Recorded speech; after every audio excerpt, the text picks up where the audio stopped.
மாட்டு வண்டியில கட்ட வண்டியில நெல் ஏற்றிட்டு வருவோம். எத்தனை வருஷம்ங்க? 40 வருஷத்துக்கு முன்னாடியா? 40 வருஷத்துக்கு முன்னாடி. பாத்தீங்களா? இப்ப வெறிச்சோடி கிடக்கு. ஆமாங்க, சாச்சா இந்த ஓடைக்கிட்ட எல்லாம் பயந்து வருவோம். அங்க திருடங்க அதிகமா இருப்பாங்க. அப்படிங்களா? ஆமா, வண்டி ஓட்டிட்டு வருவோம், மாட்டை புடிங்கிருவாங்க. ஆளு தூங்கிட்டு வருவாங்கல்ல. ஆமா. அப்போ வண்டி போய்கிட்டே இருக்கு, ஆனா மாட்டை கழட்டிக்கிடுவாங்க.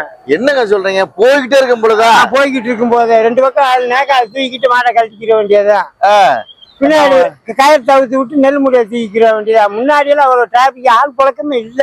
ஆமா ஆமா. எம்பிசிட்டி ஹோட்டல் கிட்ட மட்டும் ஒரு பெட்டி கடை இருந்தது. அங்கிட்டு பூரா குப்பை கிடங்கு, மாட்டுத்தாண்டி பஸ் ஸ்டாண்டு பூரா. அப்ப கட்டின கட்டடம் பழமையெல்லாம் வாயல, நல்ல கட்டடம் தான். ஆனா அந்த ஆர்ச்சு ஒரு விரிசல் கூட இல்லாம இத்தனை வருஷமா இருந்திருக்கு பாருங்க. எப்படி கட்டடம் எம்ஜிஆர் காலத்துல கட்டினது. எம்ஜிஆர் காலத்துல கட்டினது. பரவாயில்லையங்க.